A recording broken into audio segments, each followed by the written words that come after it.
কর্মকাণ্ড, তার শৈশবের কর্মকাণ্ড, তার স্কুল জীবনের কর্মকাণ্ড, তার অতীতের সাক্ষাৎকারগুলো কেটে কেটে বা যেইগুলো শুনলে আপনার কাছে মনে হবে যে না, এখানে বাংলাদেশের মতো একটা বড় রাষ্ট্রকে নিয়ন্ত্রণ করা, বিএনপির মতো একটা বড় দলকে নিয়ন্ত্রণ করা, অথবা দেশের ভবিষ্যৎ প্রধানমন্ত্রীর রূপে দেশটিকে একটি সুশাসন উপহার দেওয়ার মতো যোগ্যতা তার নেই। ওই বিষয়গুলো একত্র করে অনেকে যে যার মতো নেতিবাচক প্রচারণা চালাচ্ছেন বিএনপির বিরুদ্ধে এবং তারেক রহমান সাহেবের বিরুদ্ধে। দ্বিতীয়ত, অনেকে বলার চেষ্টা করছেন যে তিনি কেন দেশে আসছেন না,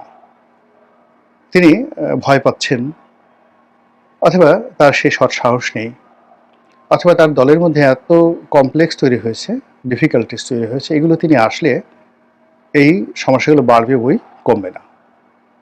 অনেকে এই কথাও আশঙ্কা করছেন বা এমনও আশঙ্কা করছেন যে তিনি যদি আসেন তাহলে হয়তো অভ্যন্তরীণ দ্বন্দ্ব সংঘাত, অথবা বিএনপি বিরোধী শক্তির আক্রমণ, অথবা যারা বিএনপিকে ক্ষমতা আসতে দিতে চায় না তারা যদি 21শে আগস্ট গ্রেনেড হামলার মতো ভয়াবহ কোনো চক্রান্ত করে বসে, শুধু বাংলাদেশ নয়, বিদেশি চক্র রয়েছে,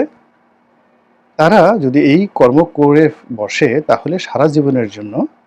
বিএনপি একেবারে বাংলাদেশের রাজনীতি থেকে সমূলে উৎপাটিত হয়ে যাবে।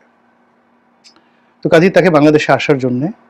পরিবেশ দরকার, পরিস্থিতি দরকার, রাষ্ট্র ক্ষমতা হাতে দরকার, এবং তার জন্য সবচেয়ে নিরাপদ হলো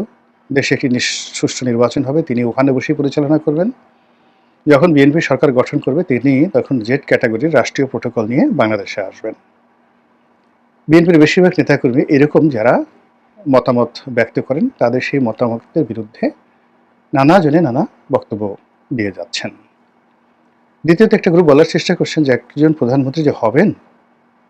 তাকে তো প্রধানমন্ত্রীর মতো দেখতে হবে, এবং বিশেষ করে নিউ ইয়র্ক প্রবাসী মিনা ফারা রয়েছেন, মূলত